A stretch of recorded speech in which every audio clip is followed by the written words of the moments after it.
If you threw a party where only Enneagram Sevens were invited, not only would you have the makings of a seriously epic blowout, but you would have a room full of people who were incredibly different. Hi, I'm Abby. I'm here to help you discover you. And one thing I love about the Enneagram is it is not one size fits all.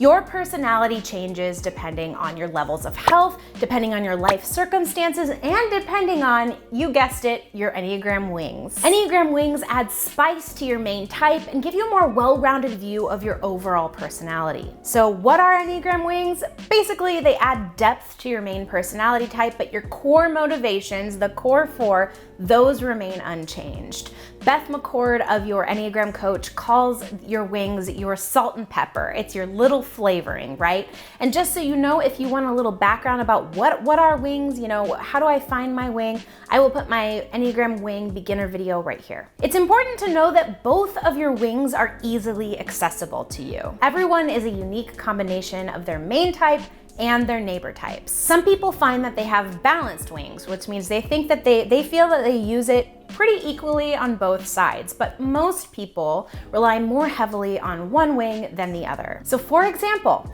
I am an Enneagram 3 wing 4. I am still very strongly aligned with the Enneagram 3's core 4, their core motivations, the core fear, desire, longing, and weakness. But I am also heavily influenced by my 4 wing. For me, this manifests in creativity. I feel personally unfulfilled if I am not having some kind of creativity in my daily life. I think very creatively and I really enjoy making art, being in plays and musicals. Like that's how I've been my whole life. I am more withdrawn than say a 3 wing 2 as I quietly and passionately work towards my goals. I have the 3's core motivation of being successful paired with sprinklings of an Enneagram's 4 fear of never being quite enough. Words of affirmation have a huge impact on my heart, and I think a part of that is my unique recipe and combination as an Enneagram Type 3 with a wing 4. Now you're probably wondering, what about me? What is my wing pairing and what does that say about me?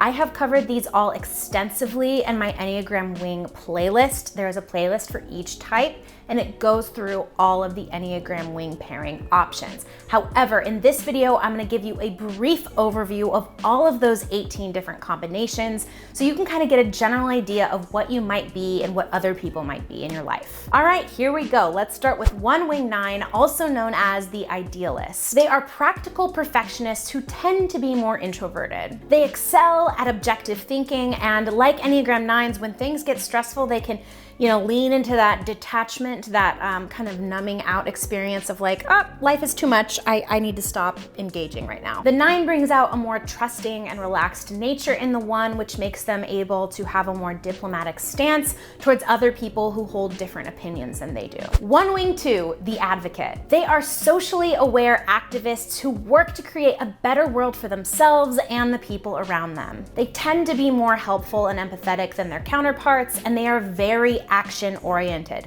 What can I do? What specifically can we do to change this situation? This type also longs to control things and struggles to let go of that control. 2 wing 1, the Servant. They are empathetic individuals who long to make people happy. They tend to be reasonable and generous, giving to people who have a need, not just the people that they like. This type is pretty honest with themselves, and they direct their energy towards fixing things that are wrong and should improve. 2 wing 1s struggle with burnout because they can work themselves so hard trying to reach perfection, trying to help everyone who has a need that they forget to take care of themselves. 2 wing 3, the Host. They are outgoing and productive organizers who excel at building community, at bringing people together. They tend to be charming, ambitious, and have a very competitive spirit, so watch out if you're all playing a round of catchphrase. Yeah. This wing pairing brings the risk of workaholism, right? So leaning into that 3 wing of, if I work super hard, then I will achieve my goals and I will be worthy of love. So 2s can tend to work themselves to the bone to both achieve success and to take care of everything and everyone around them. 3 wing 2, the Star. They are socially savvy people who are extremely interpersonal and charismatic. They tend to enjoy being the center of attention, and they thrive when they are well-liked and popular. These 3s struggle with being true to themselves because they're very focused on the image that they are presenting to other people. You know, they're slipping into that chameleon nature. They want to shapeshift and be what other people want them to be instead of being true to themselves. 3-wing 4, the professional. They are driven and organized individuals who always have a new idea or a project in the works. They tend to be more introverted, and they find quiet satisfaction in working towards their goals and what they want. Their 4-wing also means they lean towards the creative and imaginative. They might have an artistic hobby. Their job might have an element of creativity or artisticness to it. And like a 4, they can also detach and become withdrawn and moody and sink into melancholy. 4-wing 3s, the aristocrat. They are charismatic artists who value nature and beauty. They tend to be more extroverted, more ambitious, right? Leaning on that 3-wing, and they have a very large emotional range, like all 4s. A challenge for this wing pairing is running away from your feelings, right? 3s are notorious for doing that. They're running away from their feelings. They're valuing form over substance instead of valuing authenticity, which 4s need to be true to who they are and to what their souls are like.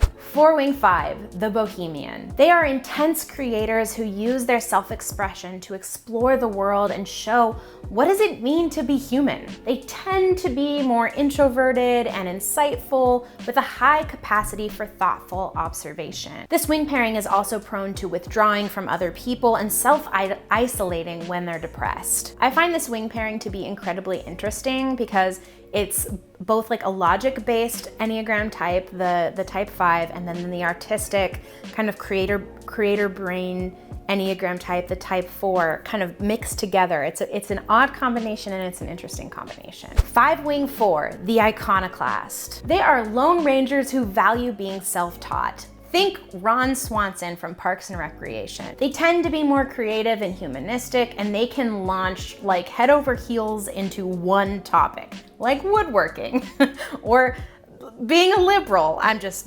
talking about Parks and Recreation now, but I really do think that Ron Swanson is a really good example of a 5-wing 4. Like the 4-wing 5, they have this incredible ability to balance the left and right brain. Like, that to me is super interesting. What a cool pairing. This type can also struggle with feeling misunderstood and become a little bit self-absorbed. 5-wing 6, the problem solver. They are detached researchers who are energized by discovering new things. They tend to be more extroverted, loyal, and anxious. Their 6-wing makes it easier for them to connect and look for guidance in other people. However, they also lean on that 6 when they feel like, I can't really trust this person. They get really skeptical, maybe a little bit paranoid. And that's how that wing pairing presents itself to the world. 6-wing 5, the defender. They are a resourceful team player who values security and knowledge. They tend to be a little bit more introverted and cautious, and they like to make decisions that have been well thought through. This type also struggles with a lot of fear and anxiety, and they tend to back away from confrontation instead of dealing with it head on. 6-wing 7, the buddy. They are optimistic explorers who enjoy having fun and want to go with the flow. They just need to know like when the flow starts and what to wear to the flow. The 6-wing 7 is a strange dichotomy because the Enneagram 6 wants support and guidance and security, right? And the Enneagram 7 wants freedom and spontaneity and all things fun and all things new and stimulation. They have a 6's fear of pain combined with a 7's complete avoidance of pain, which creates just running from pain, like in any sense, a lot of withdrawing and avoiding confrontation. 7-wing 6, the entertainer. They are a happy-go-lucky fun chaser. They always want new experiences, products, projects to fill up their days. They tend to be loyal, playful, and extremely interpersonal. They're very good at building community and having a diverse group of people around them. A main challenge of the entertainer is they may exaggerate some of their fears and struggle with a lot of anxiety and self-doubt that they try to cover up, but they still feel it, and so by covering it up, it makes it even worse, and so that can be difficulty for this wing pairing. 7-wing 8, the realist. They are innovative entrepreneurs and leaders who love exploring and creating. They tend to be free-spirited and incredibly passionate. They will not run away from fights as much as 7-wing 6s will. A challenge with this wing pairing is they can become steamrollers, right? Their assertiveness gets really aggressive, and they feel like they're superior to other people. They alone know what's best. 8-wing 7, the Maverick. They are confident self-starters who use their entrepreneurial, fearless spirit to conquer the world. They tend to be more extroverted and energetic, with the type 8s, still having the same core motivation as an 8 of looking for power, looking for control. A struggle with this wing pairing is thinking about the consequences of your actions, right?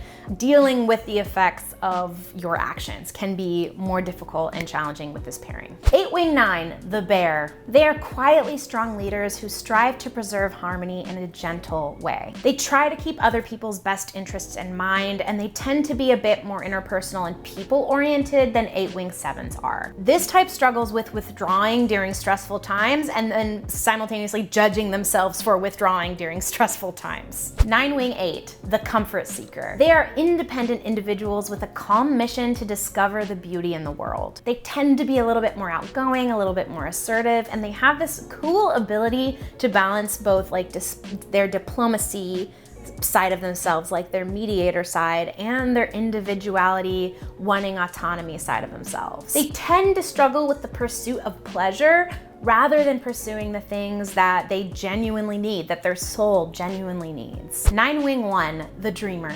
They are idealistic romantics who are able to balance their pragmatic nature with their peaceful nature. They tend to be more introverted with their counterparts, and they value being connected with community above all things. So unlike the 9 wing 8, who might pursue conflict if it will make things better in the long run, 9 wing 1s are gonna avoid that icky feeling. Like, no confrontation for me. A challenge for this type is they might not be very expressive of what they need, what their desires are, because they really don't want to lose connection with other people. For the full playlist of all the Enneagram types and their wing pairings, you can click right here. Thank you so much for watching, and I will see you in the next video.